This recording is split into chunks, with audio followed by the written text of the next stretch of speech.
안녕하십니까. 공병호 TV의 공병호입니다. 공병호 시사대담에서는 오늘 김형철 장군, 공사 출신으로 3스타까지 올라가셨던 분입니다. 오늘 모시고 QR코드 문제로 집중적으로 한번 탐구해 보도록 하겠습니다. 대수장의 공동대표로도 계십니다. 반갑습니다. 예. 박사님, 감사합니다. 반갑습니다. 어떻게 이런 QR코드에 장군님이 이렇게 관심을 가지게 됐습니까? 관심을 가지게 공사 나오셨죠? 예, 사관학교, 공군사관학교 나왔습니다. 이제 여러 가지 이유가 있겠지만, 선거 끝나고 바로, 한참 선배 되시는 육군 장군님이 동기생분하고 같이 와서, QR코드에 대해서 브리핑을 해주는데, 바로 문제점을 알겠더라고요. 왜 그러냐면, 저희들은 이제 비행기를 타면서, 목숨을 걸고 타니까, 항상 문제가 있으면 해결을 안 하면 이제 그 다음 비행을 못 하죠. 그 비행기를 탄다는 이야기는 거의 매일매일 생과 사를 오고 가겠네요. 예, 그렇습니다. 생사가. 예. 실제적으로 그런 경험도 많이 있고요. 또 이제 후배 조종사들을 같이 데리고 가면서 그들의 안전까지도 책임을 져야 되죠. 예. 그러니까 젊었을부터 그런 어떤 특이사항이라든지 문제 이상 징후 같은 게 발견이 되는 거에 굉장히 민감하시겠네요. 그렇습니다. 그리고 특히 저는 이제 석사 때 통계를 했기 때문에 그리고 박사는 정치학을 했기 때문에 이 선거를 하는 게 통계와 정치의 결합 아니겠습니까? 예. 그러니까 가장 저한테 적합한 전문 분야다 이렇게 생각했고요. 그중에서 지금 부정선거를 가리는 많은 분들이 있지만 QR코드에 대해서 의외로 관심이 없어서 저는 QR코드를 한번 집중적으로 보니까 여기 너무 많은 문제점이 있다. 이렇게 평가합니다. 그럼 이제 선거는 처음에 언제부터 좀 이상 징후를 감지했습니까? 선거 다음 날부터 16일부터. 예, 16일부터 이제 쭉 데이터를 보면서 이상하다 하고 그래서 바로 몇 군데 의원들한테 보냈습니다. 아니, 당일 투표에서는 이렇게 많이 이겼는데 사전 투표에서 졌다. 그런데 어떻게 이상한 것은 6시 15분, 당일 6시 15분 출구조사가 나오면서 벌써 결과가 어느 정도 예측돼 있지 않습니까? 예. 그런데 거기 출구조사 결과에 뭐라고 써 있냐면 이것은 사전투표 결과를 반영하지 않은 것입니다. 이렇게 써 있는 겁니다. 예. 나중에 생각해 보니까 말이 안 되는 얘기죠. 당일 투표는 거의 다 민주당이 졌고 통합당이 이겼거든요. 실제 결과도 그랬고요. 그런데 사전투표를 모르고 어떻게 이런 결과가 나오지? 그렇다면 누군가가 그 답을 준 것이다. 사전투표에는 이렇게 나왔을 것이다 하고 누군가가 답을 줬기 때문에. 굉장히 중요한 그런 지적이네요. 예. 그거를 이렇게 딱 감지를 했네요. 예. 그리고 이제 분석을 시작했죠. 조슈아 님이 하기 전에 아주 좀 어렵게 엑셀에 몇 군데만 제가 관심이 있는 의원님들 몇 군데 한 서너 군데 해서 그곳으로 보내줬어요. 근데 별로 답이 없더라고요. 예. 워낙 대부분 요즘에 1960년 3.15 부정선거도 아닌데 어떻게 그런 일이 있겠냐 이렇게 생각하는 사람들이 그렇게 생각하는 게 편하죠. 근데 본인은 낙선한 후보 입장에서는 지푸라기도 잡아야 될 거 아니겠습니까? 근데 대부분 들려오는 얘기가 4년 후에 다시 보겠습니다 라는 얘기를 듣고 희망이 없구나 라는 생각을 가지게 됐습니다. 그럼 QR코드에 관해서 이제 그 육군 출신의 장성이 오셔가지고 좀 설명을 해달라. 예. 그건 언제 정도였습니까? 육군 출신 장성이 그 동기생 대령분을 데리고 와서 저한테 이제 설명을 해주는데 그 설명에 많은 부분이 들어있더라고요. 근데 그렇게까지 자세히는 안 해주셨는데. 그게 언제 정도입니까? 그게 한 일주일 정도 지나서입니다. 선거 끝나고 일주일 정도 지나서. 그럼 일주일 정도 지나고 나서 이제 거기에서 QR코드를 한번 탐구해 봐야겠다 이렇게 생각하신 거예요? 예, 그렇습니다. 근데 할수록 많은 걸 알게 되겠고, 이제는 거의 다 풀었다고 생각합니다. 그럼 김영철 장군님 같은 경우를 보면은 이제 연배도 있으시고 이렇게 하니까 그렇게 탐구심을 갖고 무슨 특정 주제를 추구하거나 이렇게 쉽지가 않은데 요즘에 우리나라 사회도 보니까 이름 좀 날린 농객들은 다 그냥 고정관념에 머물러가지고 그냥 그렇게 그런 일이 있냐 이렇게 생각하지 않습니까? 예. 그 탐구심이라는 것이 참 중요한데. 그렇습니다. 예. 그 부분을 딱 캐치해가 이게 중요한 문제구나 하는 생각을 갖고 시작하신 거죠. 예. 제가 하나 말씀을 드리고 싶은 것은요. 제가 비행 단장을 할 때인데요. 언제 정도? 2008년, 9년 요 사이입니다. 우리 비행단에 이제 패트리어트 미사일이 들어온다는 겁니다. 패트리어트 미사일이라는 것은 뭐냐면 적의 미사일이 들어오면 그것을 막는 무기체계이기 때문에 비행단장 입장에서는 얼마나 좋은 겁니까? 그래서 정말 환영하고 작전이 잘 될 수 있도록 굉장히 지원을 하겠다 생각하고 들어오기 전에 가장 좋은 위치, 이 작전적으로 가장 좋은 위치를 선정해서 이제 여기를 쓰라고 얘기를 했습니다. 근데 막상 들어온다는 팀들이 들어와서 이렇게 서베이를 하더니 딴 데를 자기들이 쓰겠다는 겁니다. 근데 그 위치가 어디냐면 우리 부대원 관사랑 굉장히 가까운 아파트랑 가까운 데입니다. 그러니까 좀 이상한 겁니다. 아니 여기는 좀 아닐 것 같다는 생각이 들죠. 그런데 뭐 밑에 참모들도 뭐 비행단은 별로 없거든요. 그러니까 제가 이제 인터넷을 뒤지기 시작했습니다. 그래서 패트리어트 오퍼레이션 매뉴얼을 찾아가지고 거기에 세이프티 부분을 보니까 적어도 떨어져야 되는 이격거리라는 게 나와 있습니다. 그러니까 발사대와 인구 밀집 지역 간의 이격거리. 그걸 보고 그 원하는 곳과 우리 아파트까지 재보니까 그 이격거리를 충족을 못하는 겁니다. 즉 세이프티 디스턴스 이내에 들어오는 겁니다. 그래서 이건 안 되겠다고 연락을 했더니 사령부로 한참 있다가 이제 공군 본부를 통해서 저보다 한참 상위의 장군한테 연락이 온 겁니다. 그거 그냥 작전적인 게 중요하니까 그냥 가도록 하지. 왜 쓸데없는 거 건드리나 이렇게 얘기가 들어오는 겁니다. 저는 굉장히 좀 당황했죠. 그때가 이제 직급이 저는 완스타 때고요. 완스타 때. 그분은 이제 정작 부장이니까 투스타 분이 연락이 오고, 뭐 소문이 이제 그 방공 포병 사령부라고 그랬는데요. 뭐 거기 비행단장은 굉장히 배타적이다 이런 얘기들이 막 도는 겁니다. 이건 아닌데 생각했는데 마침 그 사령관이 바뀌었습니다. 이제 그쪽이 그러더니 다시 검토하더니 우리가 서제천한 우리가 공고한 대로 그 위치로 이제 간 거죠. 거기는 좀 떨어져 있습니다. 이제 부대 이제 복지시설하고. 그러니까 그쪽 부대원들이 불편한 거죠. 근데 작전적으로는 그게 맞는 거거든요. 그러니까 이제 부대원들이 본인들이 조금 더 접근 가능성 이런 면에서 조금 더 나은 데를 선택했구나. 편리한 데를 이제 선택하려고. 사심이 거죠. 눈에 띈 거구만. 모든 의사결정을 할 때 그런 것들이 제일 문제라고 봅니다. 가장 큰 요인 같아요. 예, 그래서 QR코드도 바로 그런 관점에서 접근을 하니까 문제점이 몇 가지 식별이 됐습니다. 어쨌든 그런 그 탐구심이라는 이런 부분을 우리가 좀 더 이렇게 왕성하게 권장하고 이런 사회가 될 수 있으면 지금보다 뭐 10배, 20배 정도 더 잘 살 건데, 그죠? 그렇습니다. 사회 전체가 뭐든 이렇게 갖고 있는 걸 나누어 갔는데 이렇게 혈안이 돼 있으니까 예. 참 마음이 아프네. 예. 그런 부분에서 우리 공 박사님께서 지금 하시는 일이 너무너무 중요한 일이라고 생각합니다.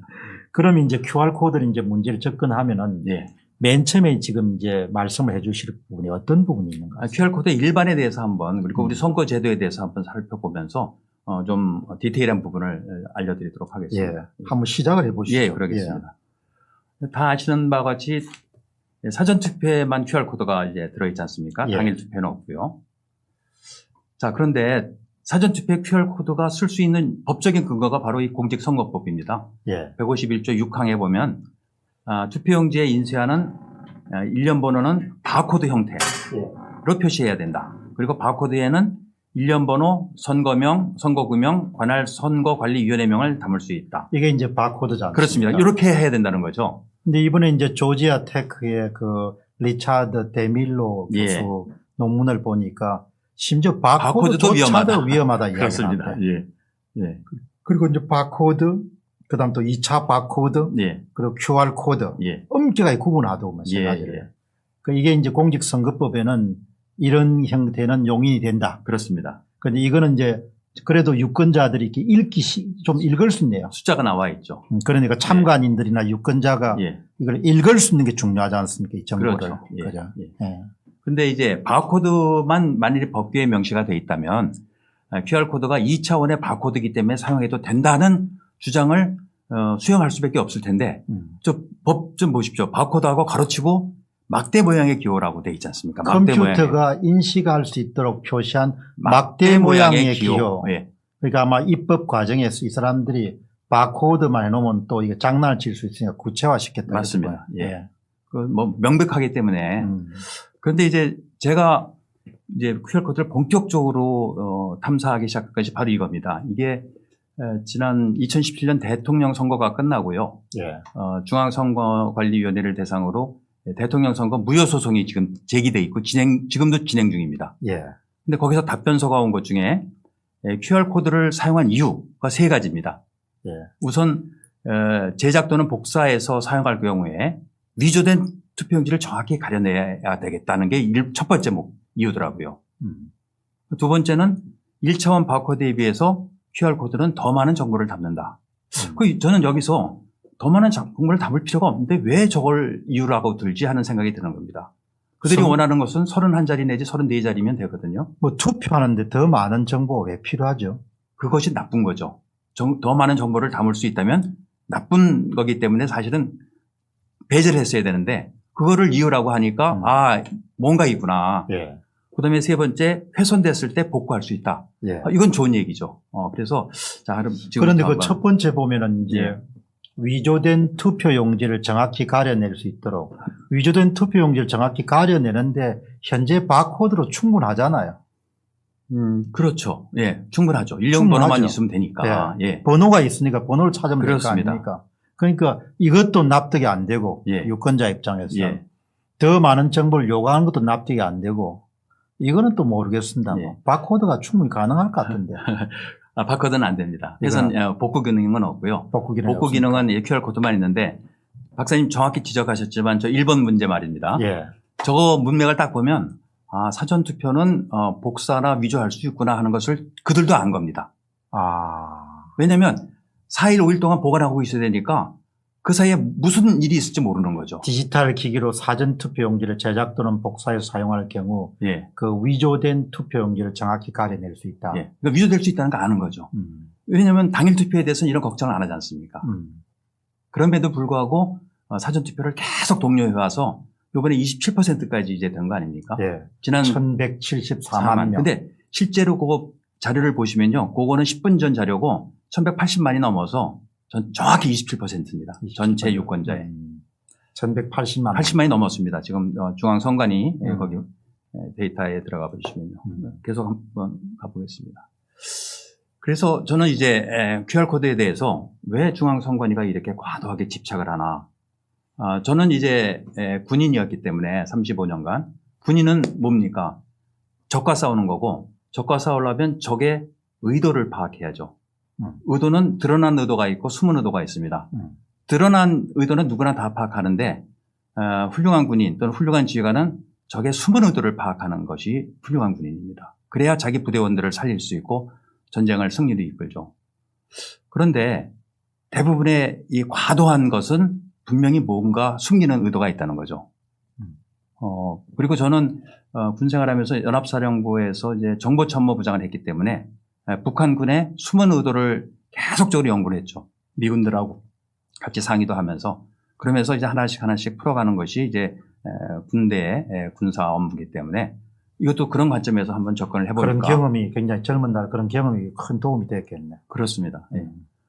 그리고 공무원은 우선 대체로 법을 준수하죠. 특별한 일이 없는 한. 무리한 일 안 하죠. 안 하죠. 절대로 안 하죠. 항상 감사원 감사 들어올 수 있고. 감사원이라는 걸 항상 의식하지 않습니까? 그리고 처벌받으면 진급이 안 되죠. 승진이 안 됩니다. 그러니까 항상 더 큰 문제가 복지부동인데 예. 이번에 중앙선거관리위원회 관계자들은 복지부동이라는 그런 고정관념을 완전히 깨고 마치 기업가처럼 행동했다. 맞습니다. 기업 정신을 발휘했는데요. 예. 그 부분에서 의심이 가는 거죠. 참 제가 볼 때도 저 점은 이해가 안 가거든요. 예. 법이 있는데 예.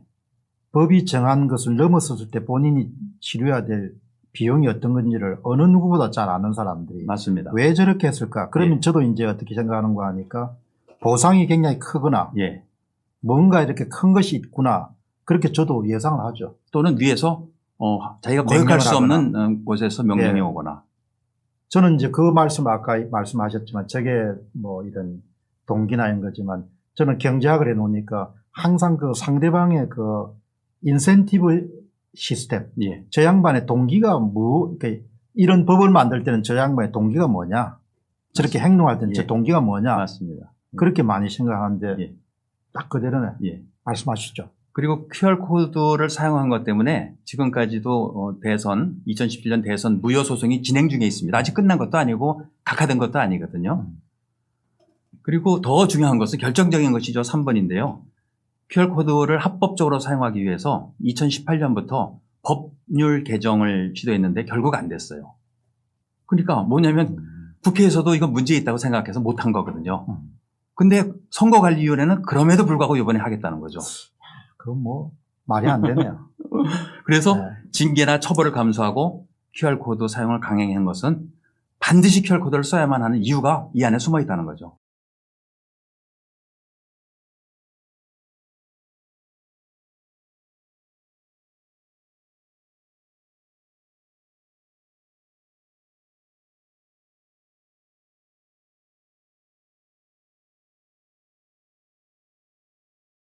QR코드 문제를 조금 이제 심층적으로 한번 파고 들어가 보죠. 예, 그러겠습니다. 그래서 2020년 4.15 총선에서는 어떤가 보니까 여전히 QR코드를 사용했습니다. 그러니까 이제 문제가 계속 남아있는 거죠. 그래서 두 가지 정도로 문제 제기를 해봤는데요. 중앙선관위원회는 왜 불법 또는 위법인 QR코드 사용을 고집하는가를 파악하기 위해서 첫 번째로 그렇다면 바코드에는 자기들이 원하는 정보가 다 들어가지 않는가 하는 거죠. 바코드에는 안 되기 때문에 QR코드를 쓴다면 그거는 뭐 수용할 수밖에 없는 문제이기 때문에요. 그다음에 QR코드를 썼으면 제대로 썼는가를 한번 보겠다는 거죠. 그래서 두 가지를 지금부터 말씀을 드리려고 합니다. 이게 한번 정리를 한번 엽접해 보죠. 예, 다시 한번 보여드릴까요? 이 시청자들이 바코드로는 필요한 정보를 다 담을 수 없나? 예. QR코드는 제대로 사용되었나? 예. 아주 분석을 체계적으로 이렇게 해 나가시네요. 예. 요게 이제 저는 뭐 사전 투표지를 구할 수 없었는데 여기 국민주권방송이라는 데서 나온 방송에 캡처를 했습니다. 예. 투표용지와 QR코드라는.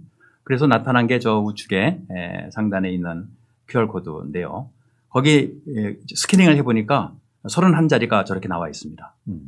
앞에 12자리는 2020년 4월 15일 날 시행된 국회의원 선거라는 뜻이고요. 요거는. 예, 위에. 예. 그다음에 녹색 거, 밑에 거, 네. 밑에 건 8자리는 그 밑에요. 예. 예. 국회의원 선거인데 구미시 갑선거구다. 예. 그 다음에 밑에 4자리 4707은 구미시 선거관리위원회를 나타내고요. 예. 그 밑에 7자리는 사전투표 1년 번호입니다. 예. 그러니까 1년 번호가 있으니까 이제 위조 변조를 이제 식별할 수 있다는 그들의 이제 논리이기 때문에 이건 잘 됐다고 이제 생각이 됐고요. 숨겨진 정보도 있겠죠. 그것은 이제 뒤에 나중에. 말씀드리겠습니다. 예. 분명히 뭐 이거 가지고는 하지 않을 거고 예. 분명히 뭔가 이렇게 예. 자기들만 볼 수 있는 정보들이 아니겠네요. 예, 그렇습니다. 예. 그래서 바코드나 QR코드를 이제 굉장히 어렵게 생각하실 텐데, 예. 여기에 이제 인터넷 홈페이지 주소를 제가 써놨습니다. barcode.tecit.com-en. 그래서 techit라는 회사에서 만든 온라인 바코드 제너레이터입니다, 이게. 예. 글로 들어가셔서 바코드 스튜디오를 들어가시면 예. 바코드나 QR코드를 다 만들 수 있습니다. 그래서 바코드만 해도 굉장히 종류가 많더라고요. 예. 그래서 저는 여기서 코드 128, 코드 128, 그거를 이제 사용해서 QR코드를 만들어 봤습니다. 제너레이터의 일종의 명칭이네요. 예, 명칭입니다. 예. 여러 종류가 여러 가지가 있죠. 매트릭스, 코드 예. 128. 예. QR코드도 있고요. 그러니까 제너레이터하는 머신이 여러 가지. 일종의 프로그램이라고 볼 수 있겠네요. 그렇습니다. 그죠? 예. 예. 자, 그래서 이제 이게 아주 흥미로운 겁니다. 예. 사전투표 용지에 있는 QR코드가 제일 좌측에 있던 거고요. 가운데 있는 것이 제가 그 31자리를 넣어서 만든 임의의 QR코드입니다. 작품이시네. 예, 예. 그 다음에 제일 우측에 있는 것이 그 31자리를 넣어서 만든 바코드입니다. 바코드를. 바코드지 않습니까? 만들어지잖아요. 예. 예. 번호도 있고. 예. 예. 그래서 요거를 한번 시연을 한번 해보려고 이제 갖고 나왔는데 이게 이제 예. 바코드 스캐너라고 합니다. 예. 예. 그래서 아까 거기는 잘 안 돼서 예. 박사님도 갖고 계시지만 예. 복사를 해왔고요. 예. 여기 보려면 여기다가 한번 예. 해보시죠. 해보겠습니다. 숫자가 나왔죠? 예. 그 다음에 제가 만든 거 예. 여기다가 한번 해보겠습니다. 똑같은 숫자 나왔죠? 예. 그 다음에 바코드에다 해보겠습니다. 예. 똑같은 숫자 나왔고요. 하하. 밑에 거. 그래서 결론은 이제 다 된다는 거고요. 더 재밌는 거는 이제 그쪽에서 뭐라 그러냐면 바코드가 너무 길어서 할 수가 없다고 그러는데 제가 이걸 시연을 한번 해보겠습니다. 예. 이걸 갖다가 이렇게 투표지에다 놓으면은 충분히 들어가지 않습니까? 들어갔네요. 네, 충분히 들어가고도 예. 또 여기 숫자가 있어서 기분 나쁘다. 그럼 숫자 없는 것도 쓸 수 있습니다. 이렇게. 예. 예. 얼마든지 들어가거든요. 근데 원래는 숫자가 있어야 되잖아요. 아니, 숫자 없이도 만들 수 있습니다. 그렇지만 투표용 바코드라는 그렇죠. 것은 원래 있어야죠. 유권자들이나 아니면 참관인들이 육안으로 인식할 수 있는 것. 예, 맞습니다. 그러니까 이번에도 보니까 중앙선거관리위원회가 계속 자기들이 편한 방식으로 계속 제도를 만들어 왔는데 뭔가 본질을 파악을 못한 것 같아요. 맞습니다. 유권자들이 육안으로 자신의 투표 의사를 확인할 수 있어야 되고 예. 그 다음에 그것이 엄격하게 시간이 걸리더라도 계산 가능해야 되는데 자꾸 자기들이 편리한 예. 쪽으로 무슨 뭐 그런 전자투표기나 이런 걸 예. 계속 도입해가지고 문제가 어려워졌는데 저것도 보면 길기 때문에 안 된다고 말이 안 되지 않습니까? 근데 보셨지 않습니까? 이거 딱 해서 들어가지 않습니까? 이렇게 예. 충분히 들어가고도 남는데 예. 예, 이런 것을 이거 호도하는 거죠, 국민들을. 예. 거짓말을 자꾸 하니까 믿을 수가 없고 요즘에.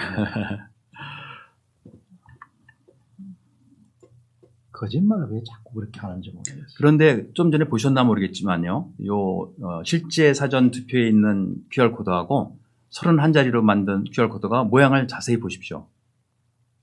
많이 좀 다르죠. 다르네요. 예, 많이 다르죠. 우측 거 31자리로 만든 것은 좀 간단하죠. 요거요. 예, 예, 간단합니다. 그 대신 좌측에 있는 거는 복잡하죠. 복잡하네. 예. 정보가 더 담겨 있을 수 있다는 암시를 하고 있고요. 그래서 제가 요걸 똑같이 만드는 겁니다. 지금 한번 보십시오. 요 좌측 거는 실제 거고요. 네, 그러니까 사전투표 용지에 있는 예, 거고. 사진 찍은 것도 이렇게 되어 있고요. 우측 만드신 거는 거고. 만들었습니다. 아주 똑같습니다. 어떻게 만들었냐? 그 우측에 보십시오. 예, 심벌 버전은 2번입니다. 버전 2입니다. 예. 그래서 한쪽 면에 셀이 25개씩 들어가는 버전이고요. 에러 코렉션 레벨, 저게 오류가 있을 때, 훼손됐을 때 복원할 수 있는 건데 로우입니다. 그리고 마스크 패턴이라는 것은 그러니까 생성되는 형태를 좀 바꿔주는 건데 한 8가지 정도로 매스크 제로부터 매스크 7까지 있어서 그건 자유자재로 바꿀 수 있는 그 형태를 조금 이제 좋은 걸로 자기들과 바꾸겠다 할 때 이게 좀 심상찮네요. 예. 이게 복잡하네. 예, 이제 똑같은데 뭔가 좀 추가적으로 뭐가 많이 들어가 있다 이런 게 직관적 느낌상 맞습니까? 네. 그래서 보시면 여기 지금 보이는 게 버전하고 레벨이라는 게 나오지 않습니까? 예. 지금부터 버전과 레벨을 우리 시청자 여러분께서 좀 아시는 것이 QR코드를 이해하는 데 도움이 많이 될 것 같아서 여기에 지금 비밀이 담겨 뭔가 있습니다. 비밀이 있는 거예요. 키가. 예. 버전과 레벨. 예. 요게 이 두 가지가 예. 같은 어떻게 버전과 같은 레벨. 예. 이게 차이가 나느냐. 예. 예. 자. 그래서 QR코드의 버전은요. 예. QR코드 한쪽 면에 그 조그만 네모 셀이 몇 개 들어가느냐. 그래서 21개 들어가면 버전 1이고 25개씩 들어가면 버전 2입니다. 그래서 4개씩 올라가거든요. 21. 예. 25. 곱하기 25. 예. 그래서 제일 큰 거는 177 곱하기 177, 버전 40까지. 모든 QR코드는 정방향. 똑같습니다. 예. 그렇습니다. 예술이네요. 자, 그럼 한번 보십시오. 예, 처음에 만든 게, 예. 이게 31개 자리로 만든 거예요. 이게 버전 1입니다. 예.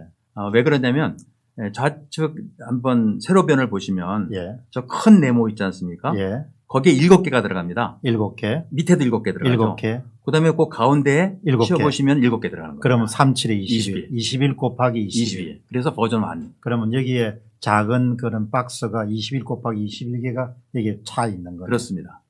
반면에 실제 투표용지에 쓴 거는 우측 건데 이거는 버전 2입니다. 25개. 25개. 예.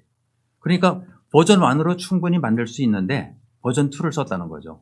그럼 버전 1으로 충분히 만들 수 있는데 버전 2로 썼다는 이야기는 25 곱하기 25 빼기 21 곱하기 21 이꼴은 얼마가 있으면 그게 뭔가가 들어있다. 들을 수 있다는 거죠. 들을 수 있다는 거네. 예, 그렇습니다. 그 합리적 추론.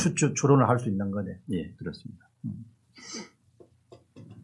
그런데 이제 또 아까 레벨 말씀드렸잖아요. 예. 오류 복원 수준이라고 있습니다. QR코드가 있으면 좌측 하단에 바로 제일 옆에 있는 그 까만 막대가 예. 에러 코렉션 레벨을 알려주는 건데요. 예. 제일 낮은 게 L입니다. 그래서 L. 무슨 뜻이냐면은 저 전체 QR코드의 7%가 훼손이 돼도 전체적으로 이상이 없이 읽을 수 있다는 겁니다. 그러니까 제일 좋은 거는 이제 하이 H죠. 전체 30%가 없어져도 훼손돼도 QR코드를 다시 읽을 수 있다는, 복원할 수 있다는 거죠. 여기를 여기 이제 에러 콜렉션 레벨을 여기 주기에 따라 다르겠네. 그렇죠. 싱글하면 30%가 훼손돼도 복원 가능하다 이야기죠. 맞습니다. 예. 자, 그러면 이제 요게 한번 보십시오. 이제 가운데 있는 게 요거 이제 가운데 있는 게 사전 투표용지거든요. 예. 오류 복원 수준이 저 까만 거 길지 않습니까? 예. L 7%밖에 안 됩니다. 음. 그리고 제가 임의로 만든 저 31자리 숫자로 만든 QR코드는 15%. 보십시오. 15%로 만들 수 있거든요. 그럼 이게 차이가 예. 어떻게 우리가 볼 수 있겠습니까? 그러니까 아까 기억나실지 모르지만 선관위가 QR코드를 사용하는 이유가 세 가지 있지 않습니까? 훼손을 세 번째가 그렇죠. 훼손됐을 때도 복구가 용이하다. 그러면 복구가 그렇게 중요하면 복구 수준을 올렸어야죠. 당연하죠. 그런데 제일 낮은 걸 쓴 겁니다. 정보 공간이 충분히 여유가 있거든요. 그런데도 불구하고 오류 복원 수준을 제일 낮은 걸 쓴 겁니다. 제일 낮은 걸 썼다는 이야기는 그만큼 다른 것을 넣기. 남은 스페이스를 이용해 가지고 다른 정보를 넣기 위한 그런 의도가 있었다. 이렇게도 볼 수 있겠네요. 바로 그겁니다. 예. 만일 그 공무원이 정상적으로 일을 했다면 이따 나중에 나오겠지만 저 H를 써도 됩니다. 사전투표용지에 오류 복원 수준을 H를 썼으면 들어갈 수 있는 숫자가 34자리로 한정이 됩니다. 그랬을 때는 31자리 넣었으면 누가 아무도 얘기를 안 하겠죠. 일을 잘했습니다 하는데 지금 저 수준에서는 77자리를 넣을 수가 있습니다. 이제 뒤에 보시겠지만 현재 31자리에서 77자리까지 확장될 수 있다는 거죠. 그렇습니다. 그러니까 지금 이제 우리가 현재 지금 이제 말씀하신 대로 하면은 77자리 빼기 31자리니까 남은 숫자에 대해서 당신들이 뭘 했냐, 뭘 집어넣냐 이렇게 물을 수 있네요. 물을 수 있죠. 물론 안 집어넣었다고 그럴 겁니다. 분명히 안 집어넣었다고 그럴 텐데. 예. 자, 그래서 요걸 한번 보시면요. 예. 요게 이제 버전과 레벨에 따른 숫자, 넣을 수 있는 숫자입니다. 그러니까 버전 1에 1, 3, 1, 2, 3이고 그다음에 레벨이 L, M, Q, H고 예. 그랬을 때 데이터 양은 그거지만 그 옆에 거. 넣을 수 있는 숫자의 숫자입니다. 예. 예. 자릿수입니다. 예. 그러니까 결국은 이제 여기에 레벨이라는 부분들이 높아지면 높아질수록 들어갈 수 있는 숫자는 줄어들겠죠. 줄어들죠. 그 대신 복원력은 이제 뛰어나고요. 그래서 선관위에서 이번에 쓴 게 버전 2의 레벨이 L이기 때문에 예. 77자리 숫자를 넣을 수 있다는 거죠. 예. 이게 밝혀진 겁니까? 예. 밝혀진 겁니다. 이게. 그런데 만일에 복원 레벨을 H로 했으면 34자리밖에 못 넣기 때문에 그런 말 우리 안 해도 되겠네요. 안 해도 되죠. 31자리 딱 넣었다. 그렇게 믿을 수 있는 거죠. 세상에 비밀이 없네요. 그러니까 예. 이게 당신들이 답해야 될 이유가 있네. 그렇습니다. 예.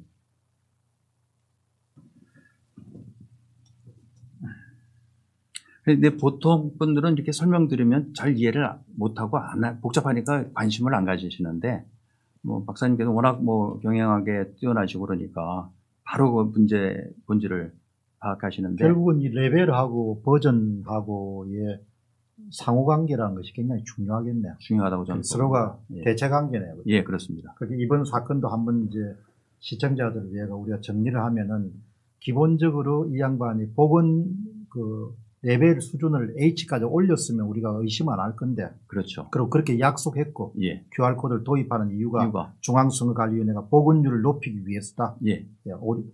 훼손이 발생했을 때. 예. 그런데 그 자기들이 이야기한 거 달리 기본적으로 레벨을 7%인 로우까지 낮춰놓은 상태라는 거 아닙니까? 맞습니다. 예. 그러니까 77자리까지 넣을 수 있으니 그러면 31자리에서 77자리까지 차이가 46자리가 발생하는데 그게 뭘 집어넣냐 이야기죠. 예. 그것을 우리가 이제 풀어야 될 숙제라고 봅니다. 그럼 그거는 당연히 우리의 숙제가 아니고 검찰의 숙제죠. 중앙선거관리위원회가 답해야 될 숙제인 거죠. 답을 안 할 거니까. 유권자들이 궁금하면 예. 세상에 세금 내가지고 세금을 갖고 먹고 사는 사람들 유권자들이 아우성 쳐도 그냥 자기 편한 대로 그렇게 답하는 거 보면 난 참 딱한 것 같아요. 세상이 모두 다 고객 중심으로 돌아가지 않습니까? 그렇습니다. 그 사기업 하는 사람들이 저런 식으로 행동했다면 당장 망하죠. 예. 당연히 선거에 대한 의혹이 발생하게 되면 의혹을 제기할 수 있고 그 의혹에 대해서 당연히 같은 그 직무를 수행하는 공직자들은 답해야 될 이유가 있는 거죠. 맞습니다. 그걸 가지고 무슨 뭐 위헌비어 허위사실 유포하면 그냥 잡아넣겠다 이런 이야기를 하니 세상이 참 우리가 만든 그런 민주주의라는 것이 이 정도 수준밖에 안 되냐 그런 자괴감이 참 들 때 맞는 거죠. 옳은 게 너무나 많이 훼손되니까.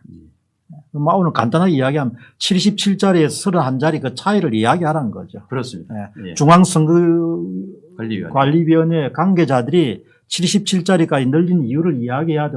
못하겠으면 검찰 조사를 받아야 된다. 그게 아주 핵심이네. 계속 이야기해 보시죠. 예. 예. 그래서 이걸 두 개를 비교해 보면요. 이건 정리한 건데요. 예.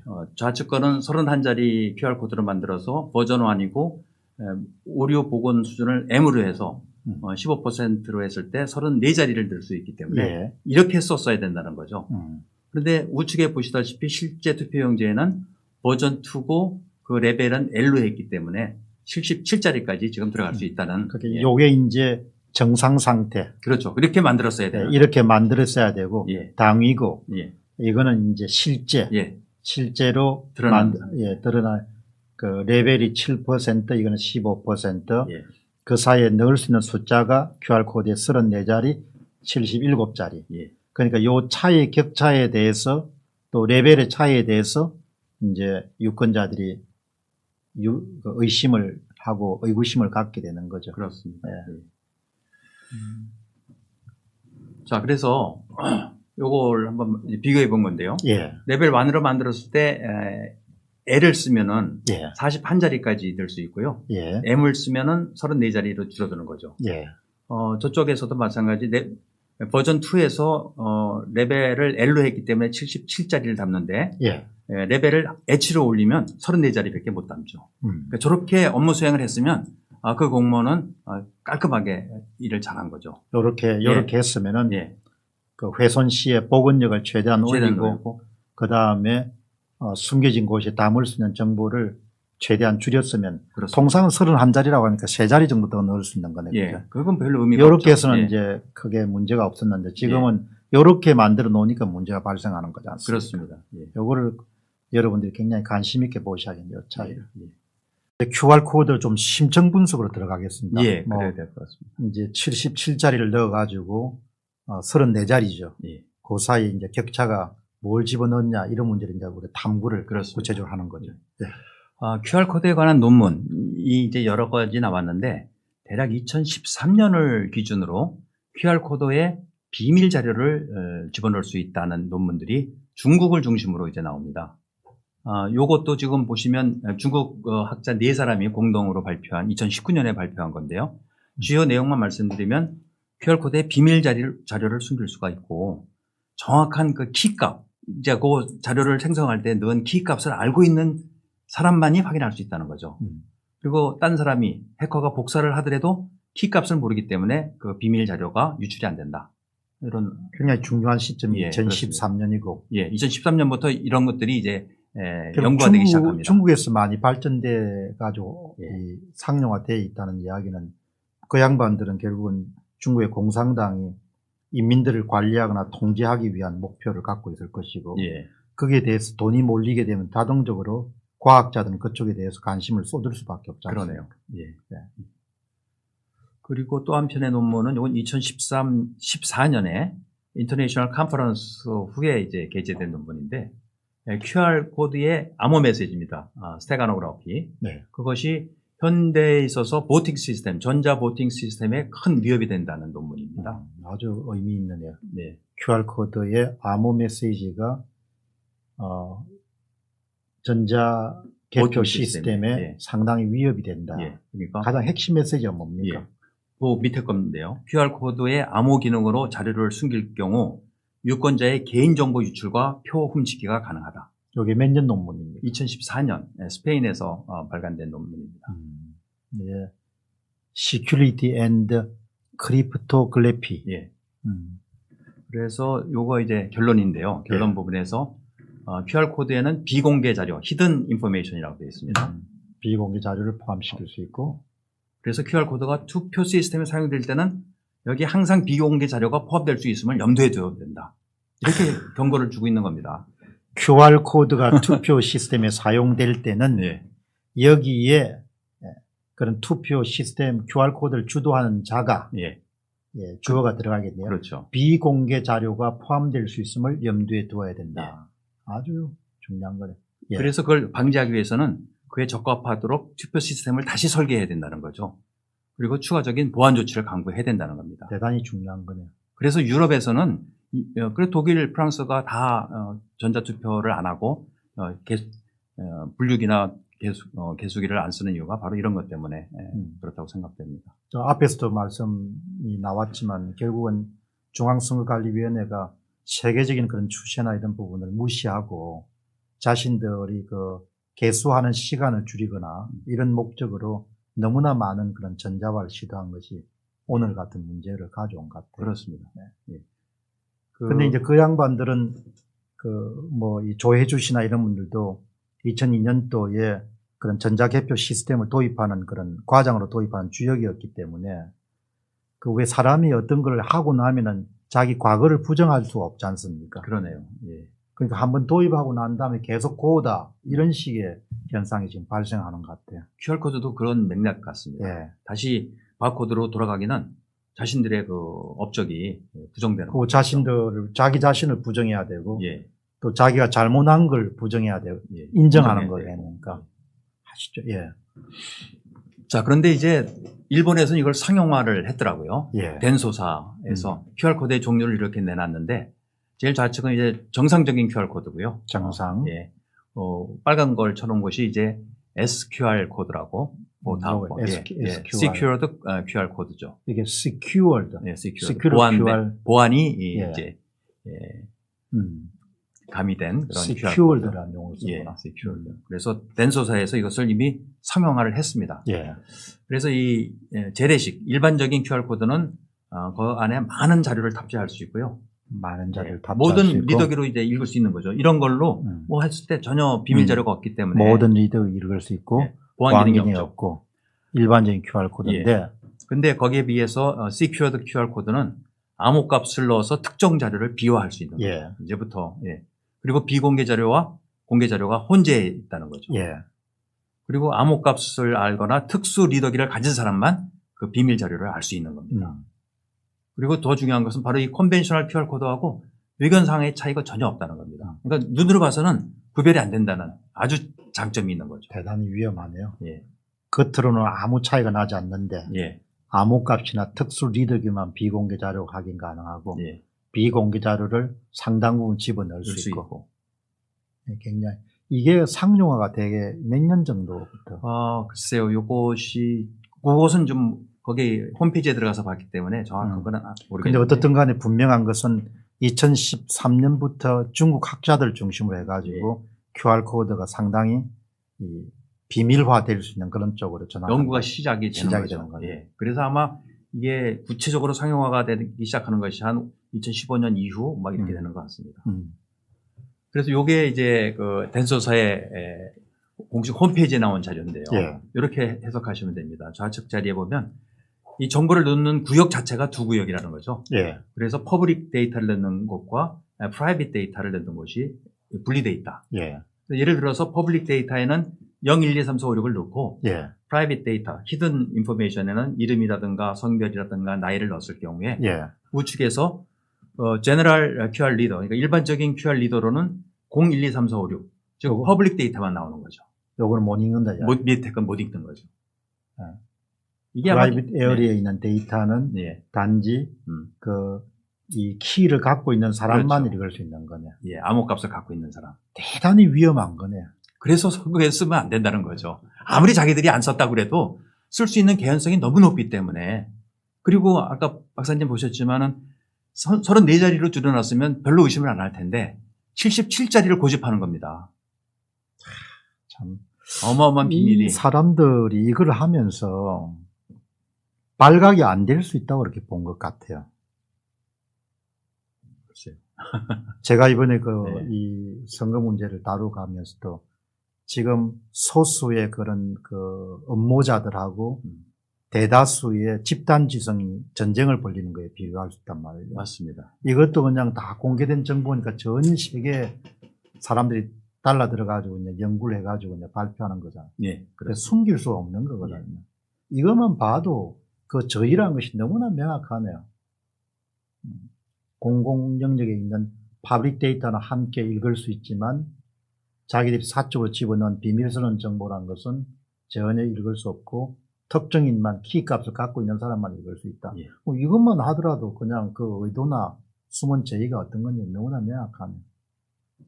참 사람들. 그래서 만일에 사전투표지 QR코드에 비공개 자료가 있다면 이런 거죠. 31자리 공개 숫자가 있고요. 추가된 데이터는 이제 비공개 자료로 이제 감춰놓는 거죠. 77 빼기 30이니까 46자리까지. 46자리까지 되는 거예요. 그랬을 때 일반 리더기를 읽으면 공개된 31자리만 나오기 때문에 봐라 이상 없지 않느냐 이렇게 얘기를 하는 거죠. 반면에 자기들은 전용 리더기를 갖고 있다면 비공개 자료를 모두 볼 수 있는 거죠. 검찰 조사가 돼야겠네요. 그 부분에서 검찰 조사가 필요하다고. 검찰 조사가 필요해가지고 예. 누가 음. 어떤 의도를 갖고 예. 어떤 정보를 추가적으로 집어넣었는지 그런 부분이 명확하게 밝혀져야겠네요. 이거는 뭐 거의 내가 볼 때는 빠져나갈 수 없는 정도의 그런 저희가 밝혀졌네요.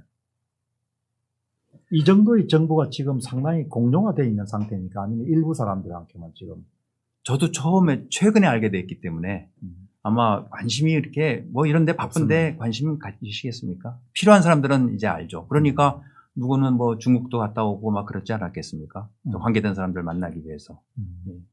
왜냐하면 한국에서 이런 걸 하면 다 소문이 나니까. 그리고 역시 이제 이 QR코드를 활용하는 기술은 중국에 제가 볼 때는 어떤 것 같아요. 그럼요. 예. 예. 그 인민들을 이렇게 통제하고 통제하고 관리하는 게 항상 나는 중국을 보면서 그 인민을 통제하고 관리하는 QR코드 기술이라든지 안면 인식 기술이라든지 또 감청 기술이나 이런 부분을 개발한 다음에 저는 지난해부터 그런 걱정을 많이 했거든. 이 사람들이 그 자기 체제를 유지하는 데만 이걸 거치지 않고 이 기술과 방법을 북한이라든지 아프리카라든지 이렇게 자신과 비슷하게 전체주의 체제를 추구하는 국가들한테 수출할 것이다. 그러니까 대단히 그런 문명사회로서는 너무나 위험한 나라구나, 이 나라가. 반문명 국가죠. 반문명 국가구나. 예. 그런 생각을, 그렇습니다. 그러니까 그 신장 위구르에 있는 그런 소수민족을 억압하는데 그게 다 노하우가 축적이 될 거 아닙니까? 예. CCTV 기술이라든지. 예. 그러니까 참 문명과 반문명을 갖고 중국 문제를 봐야 되는데 거기 가가지고 뭐. 자, 그래서 이제 31자리 이상 숫자로 QR코드를 만들어 보니까요. 예. 그래서 31자리에다가 13자리를 한번 더 해봤어요. 그러니까 44자리짜리를 만들어 보고 21자리를 더해서 52자리짜리를 만들어 봤더니 버전 1으로는 생성이 안 됩니다. 인풋 스트링이 너무 길다고 딱 에러 메시지가 뜨고요. 버전 2로는 뭐 다 되죠. 특히 오류 레벨이 L이니까 다 됩니다. 이것도 다 되고. 예. 예. 이것의 의미는 조금 더 풀었으면은 버전 2 이거 한 번 더 설명해 주시죠. 예. 버전 1으로는 추가 자리를 넣을 수가 없다는 거죠.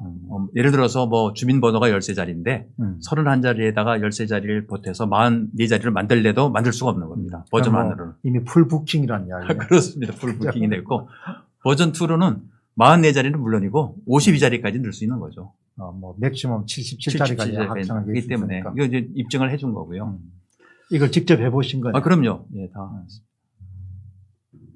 그래서 사전 투표 QR 코드 발급 절차는 이제 정상적인 절차라면 본인 확인을 통해서 명부 단말기를 거쳐서 그러면 명부 단말기가 이제 중앙 서버랑 연결되지 않겠습니까? 중앙 선관위.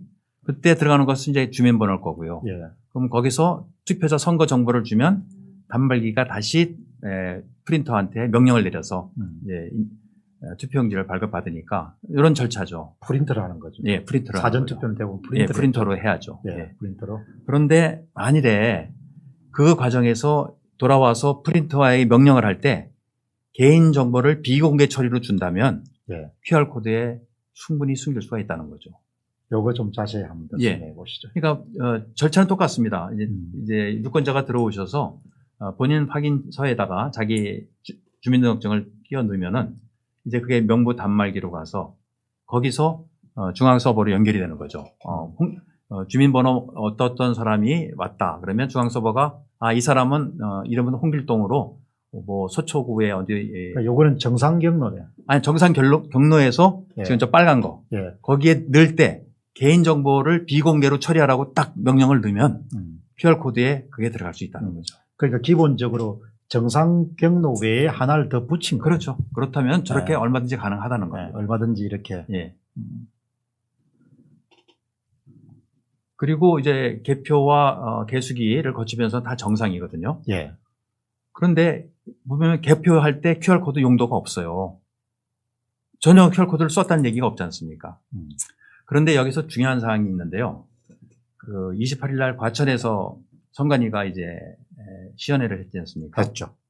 그때 뭐라고 그랬냐면 QR코드가 왜 필요하냐 그러니까 시도 구군별로 빨리 개표를 하고 빨리 집계를 하기 위해서 필요하다고 얘기를 했습니다. 거기에 나와 있는 담당 과장이 그렇게 얘기를 했는데 그 자리에 누가 나와 있었냐면 중앙선관위 사무총장의 비서실장이 나와 있었어요. 그 사람이 좀 굉장히 책임 있는 사람하고 대화를 했는데 그분을 통해서 제가 들은 겁니다. QR코드를 왜 썼냐고 물어보니까 사실 이번 QR코드 사용 안 했다고 또 다른 얘기를 하는 거죠. 실무자하고 이 비서실장은 또 다른 얘기를 하는 겁니다. 그러니까 이게 제가 볼 때는 이겁니다. 이 QR코드에 대한 비밀은 정말 탑 레벨에 몇 명만 알고 있으면 되는 거거든요. 그러니까 국장 과장은 정말 모를 거예요. 그러니까 답답할 거예요. 왜 의심하냐? 우리는 이렇게 투명하게 하는데.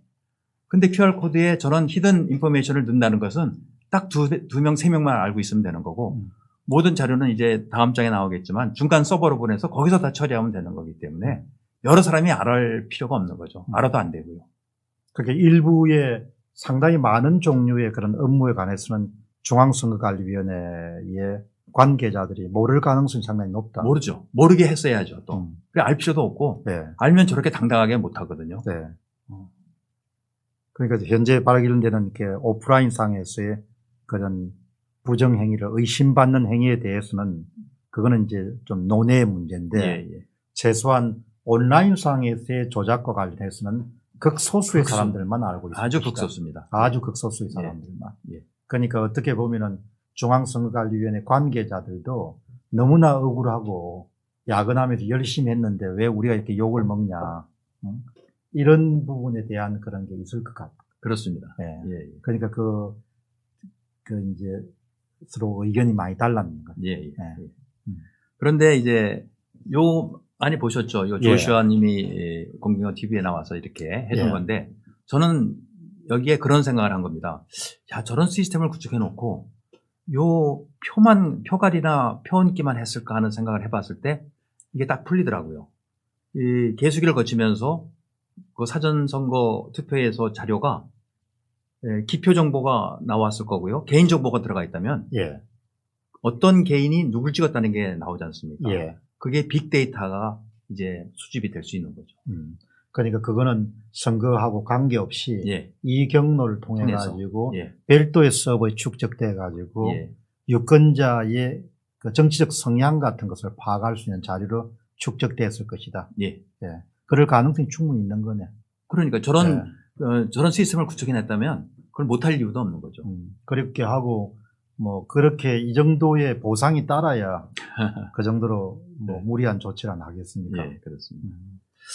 그래서 이제 사전 투표지의 QR 코드는 공식적으로 그쪽에서 넣은 이유는 이 세 가지거든요. 위조된 투표용지를 정확히 가려낸다. 그리고 정보를 더 많이 담는다. 훼손 시 복구가 용이하다. 그런데 거기에 이제 추가해서 바코드보다 정보를 더 많이 담을 수 있는 QR코드를 사용한 이유가 있다면 바로 그것은 개인정보를 넣기 위해서라는 거죠.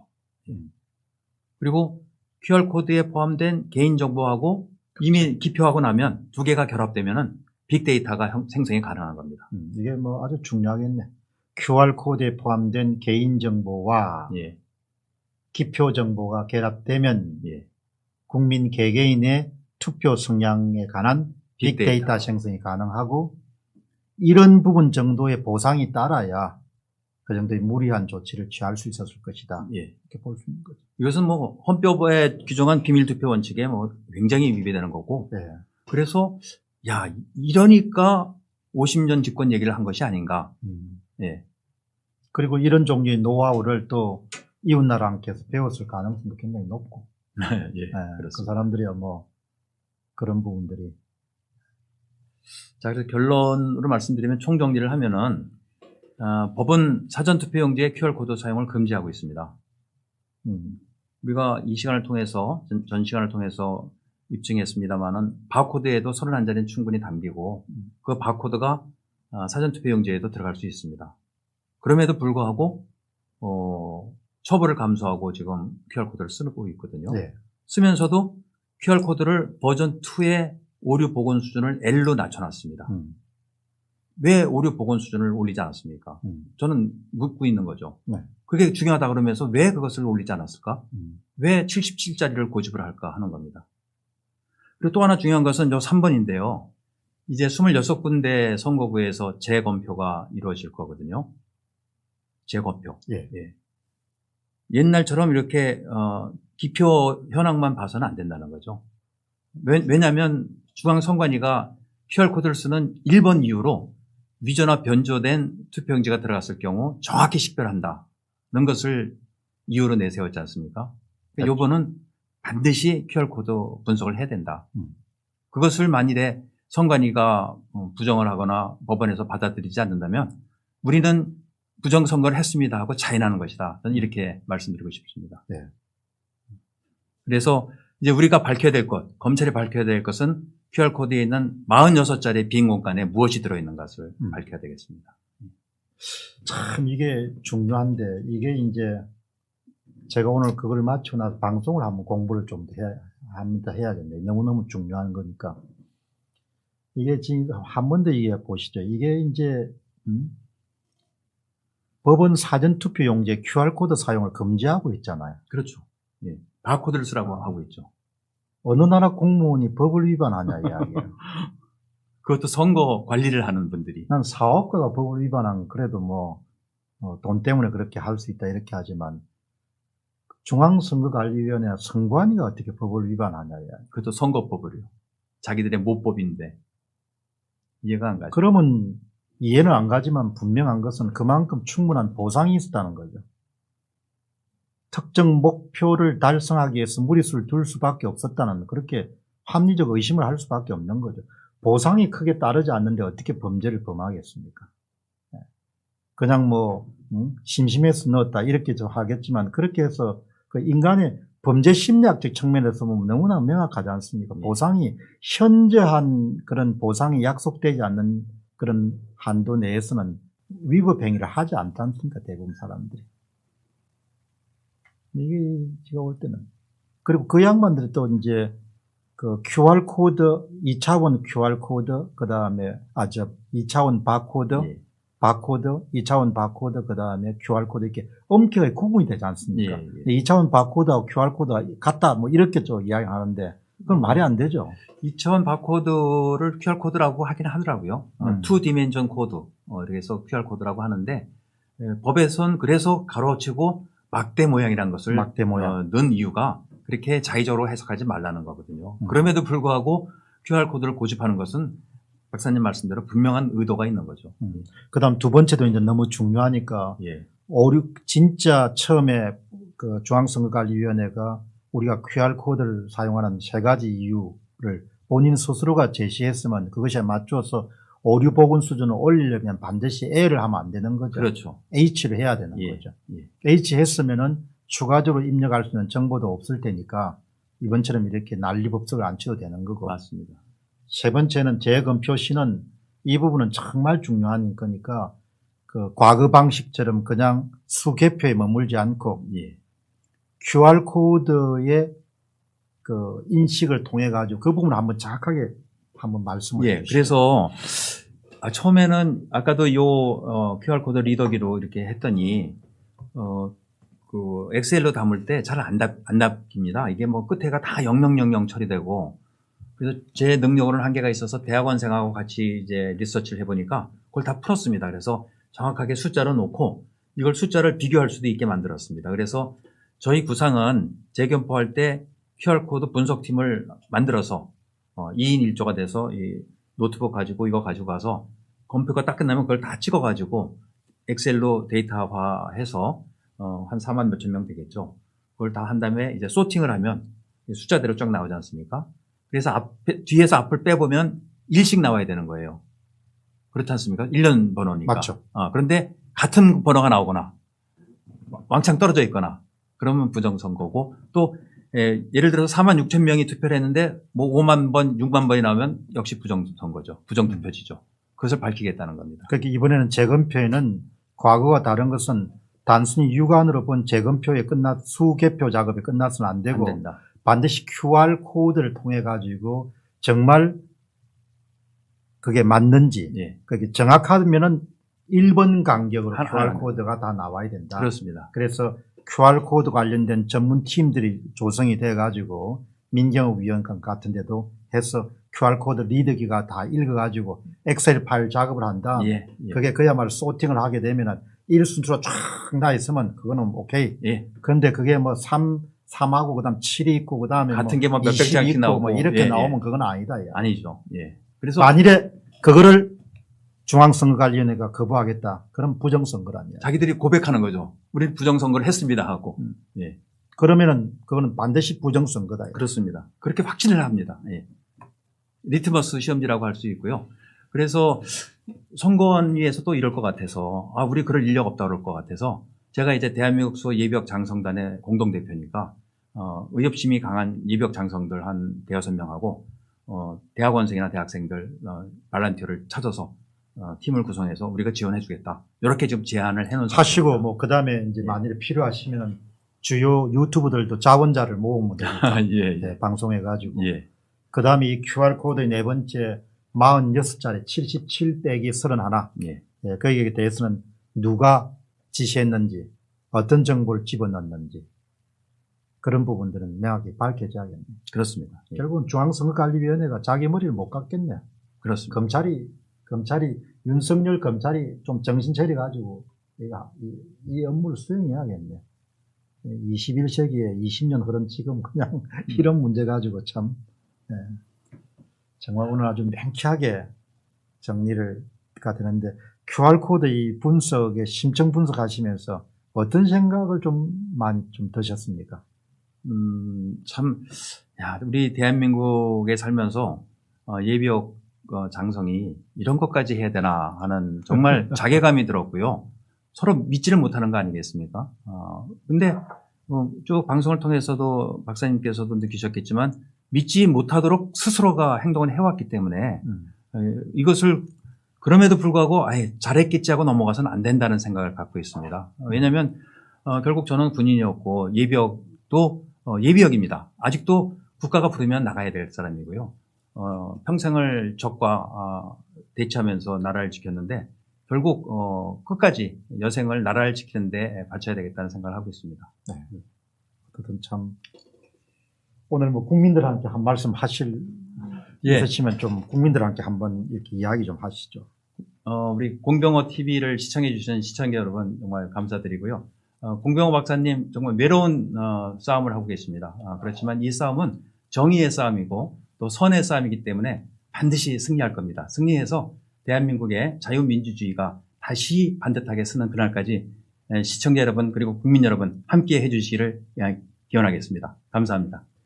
오늘 이 대수장의 공동대표이자 공군 삼성 장군인 우리 김형철 전 장군님을 모시고 이렇게 이제 오늘 대화를 나눠봤는데요. 여러분들이 오늘 이 방송 마치시고 직접 장군의 소리도 이렇게 운영하고 계시니까 유튜브 채널 장군의 소리도 방문하셔서 구독도 하시고 이렇게 참 이 퇴임하고 난 이후에 젊은 사람들이 반드시 해야 될 정도의 QR코드 심층 연구를 해서 저도 오늘 참 많이 배웠습니다. 여러분들이 한 번 더 보시면 아마 전 국민이 QR코드 전문가가 되지 않겠냐 그렇게 생각합니다. 어쨌든 우리가 지금은 어렵지만 나라가 좀 더 반듯해지고 건강하고 좀 더 활력차고 좀 그런 정의와 진실을 추구하는 그런 나라가 될 수 있도록 여러분 다 힘을 합쳐서 한껏 좀 노력을 하고 계속해서 전진해 나가시기를 바랍니다. 오늘 참석해 주셔서 고맙습니다. 감사합니다. 네, 감사합니다.